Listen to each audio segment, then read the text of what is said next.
ท่านผู้ชมเราหบติพิเศษก็แมนเราหบหนึ่งที่ได้เคียงบ่าเคียงไหลกับเราหบอื่นๆเพื่อเฮ็ดสำเร็จภารกิจปกปักรักษาและสร้างสรรค์พัฒนาประเทศชาติในนั้นกองพันใหญ่497ก็แมนกลุ่มกองหนึ่งที่มีมูลเสื้อการต่อสู้อย่างพิละอาจหารในการเฮ็ดหน้าที่ปกปักรักษาเคลื่อนไหวป้องกันสู่หบกับศัตรูผู้หุกหานต่อสู้ปลดปล่อยชาตินำเอาไสชนะอันใหญ่หลวงมาสู่ประเทศชาติและเนื่องในโอกาสวันสั่งตั้งกองพันใหญ่497ครบรอบ26ปี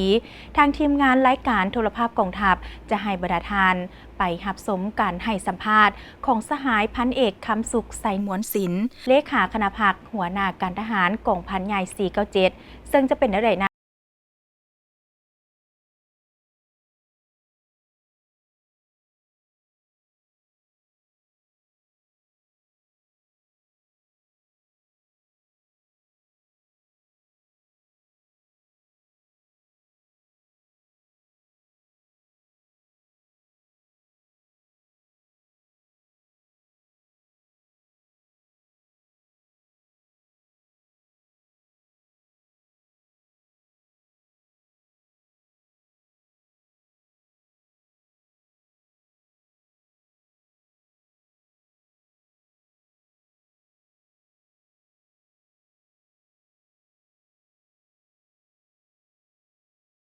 กองพันใหญ่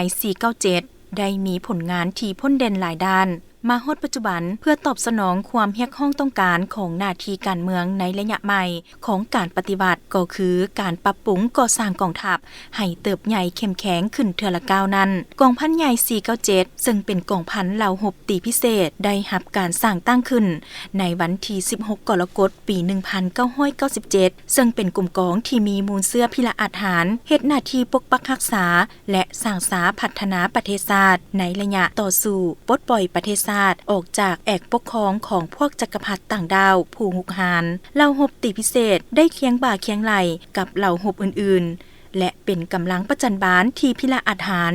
สามารถเฮ็ดสำเร็จหน้าที่การเมืองที่ภาครัฐและประชาชนมอบหมายให้เฮาพันเอกคำสุขไสมนศิลป์เลขาคณะพรรคหัวหน้าการทหารของพันใหญ่497ขอเล่าประวัติมูลเสือการเติบใหญ่ของพันใหญ่497เพื่อตอบสนองกับความมีห้องต้องการของสภาพในระยะใหม่และหน้าที่การเมืองของภารกิจปฏิวัติก็คือการปรับปรุงก่อสร้างกลุ่มกองให้เติบใหญ่เข้มแข็งขึ้นเทื่อละก้าวนั้นกองพันใหญ่497ของพวกข้าพเจ้าได้รับการสร้างตั้งในวันที่16เดือน7 1997โดยได้ถอนโฮมเอาบรรดาของพันน้อยที่พิเศษเอกราชที่มีมูลเสือกาหารและมีผลงานดีเด่นในภารกิจปลดปล่อยชาติในมือก่อนก็คือภารกิจปกปักรักษาหมากผลของการปฏิวัติในระยะเบื้องต้นประเทศชาติห้ามก็ได้การรับการปลดปล่อยกองพันหน่อยที่23กองพันหน่อยที่24และกองพันหน่อยที่28และ1กองห้อยเอกราชกำลังไฟแบกหาบส่วนวัตถุการประกอบของกลุ่มกองแม่นกระทัดรัดเบาบางตามเงื่อนไขและจุดพิเศษของระบบที่พิเศษแต่ของประกอบการจัดตั้งแม่นครบถ้วนตามหลักการของขันทึงที่ได้กำหนดไว้บางจุดพิเศษเกี่ยวกับพระบทบาทหน้าที่ของกลุ่มกองพันใหญ่497แม่นเราลบตีพิเศษเป็นกองเสนาธิการให้แก่กระทรวงป้องกันประเทศโดยกงมีหน้าที่เคลื่อนไหวจุดนักในขอบเขตทั่วประเทศตามคำสั่งของกรมใหญ่เสนาธิการกองทัพโดยปฏิบัติคำสั่งของกันทึงเพื่อแก้ไขเขตเกาะหอยและศอกเลิกฮื้อเพื่อนหั่งของพวกปุ่นติดพันกับการลงหากฐานการเมืองประชาชนสมทบกับกำลังท้องถิ่นคุ้มค่าวิธีปรับปรุงก่อสร้างกลุ่มกองของพวกข้าพเจ้าก็ได้เอาตามหน้าที่ใหญ่26แผนงานของคณะพรรคกระทรวงป้องกันประเทศวางออกเป็นหน้าที่ใจกลางของกลุ่มกองในนั้นได้ถือเอาเวียกงานการปรับปรุงก่อสร้างกำลังเป็นสำคัญโดยยึดมั่นทัศนะการชี้นำของพรรคที่ว่าย่ำใดก็ถือเอาเวียกงานศึกษาอบรมการเมืองแนวคิดเป็นกุ๊ก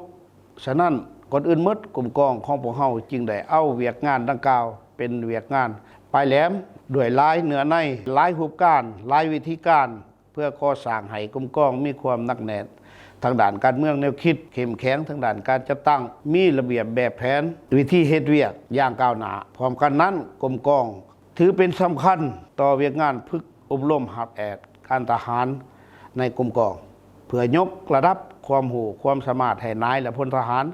สูงขึ้นเรื่อยๆทั้งเป็นการก่อสร้างพนักงานรุ่นสืบทอดแต่ปัจจุบันเพื่อให้สอดคล้องกับหน้าที่การเมืองในระยะใหม่พนักงานในการบังคับบัญชาหลายสหายก็ได้ไปบำรุงและก่อสร้างทฤษฎีการเมืองการบัญชาภายในและต่างประเทศหอดปัจจุบันกรมกองก็สามารถสร้างได้กรมกองที่มีพนักงานหนุ่มแน่นมีความรู้ความสามารถและประสบการณ์ในขบวนการเวียกงานตัวจริงเพื่อสืบทอดและเปลี่ยนแทนเป็นแต่ละรุ่นในคงเขตเฮ็ดให้มีความสงบกลัวกองพันใหญ่ได้รับการมอบหมายหน้าที่เป็นกำลังเคลื่อนไหวจุนักดังกล่าวข้างเทิงนั้นทั่วกรมกองจึงได้ถือเอาเวียกงานการเตรียมพร้อมสู้รบเป็นต้นแม่นการติดพันกับข้อกำหนด7ระบอบ18เวียกอย่างเข้มงวดยกสูงสติระวังตัวในทุกภาวะปฏิบัติระบอบประจำการครบสุดตลอด24ชั่วโมงผ่านบ้านการเคลื่อนไหวแต่ละครั้งผ่านมานั้นเห็นว่าหน้าที่อันนักหน่วงพอสมควรสำหรับกรมกองของพวกข้าพเจ้าก็ได้รับชัยชนะก่อนอื่นหมดแบ่นย้อนกรมกองเคยมีมูลเสือมีความสามัคคีเป็นเอกภาพเป็นนันหนึ่งใจเดียวมีมูลเสือพิละอาหารทนทานแน่วแน่นจากผลงานที่ญาติได้คือดังกล่าวนั้นคันทึ่งได้หมอบเรียนไส้ที่1นี่เรียนไส้พิละอาหารชั้น2นี่3หน่วยเรียนไส้อิสระชั้น3นี่8หน่วยเรียนไส้แรงงานชั้น2 147หน่วยเรียนไส้แรงงานชั้น3 229หน่วยเรียนพิละอาหารชั้น1 1หน่วยเรียนพิละอาหารชั้น2 237หน่วยและเรียนไส้พิละอาหารชั้น3นี่547หน่วยนอกนั้นมีบรรดาย่อจากรัฐบาลและของกระทรวงป้องกันประเทศพร้อมด้วยย่อของกรมใหญ่การเมืองจะว่าลายใบเนื่องในโอกาสวันสร้างต่างของพันใหญ่497ต่างหน้าคณะพักคณะบัญชาของพันใหญ่497ตลอดทอดพนักงานนักรบในกรมกองขออวยพรไส้ให้การนำภาครัฐและการนำกระทรวงป้องกันประเทศสืบต่อสีนำผ้ากองทัพให้มีความเข้มแข็งตลอดไปและอวยพรพนักงานนักรบกองพันใหญ่497จงมีสุขภาพเข้มแข็งเฮ็ดสำเร็จหน้าที่ที่กันถึงมอบหมายให้ขอขอบใจ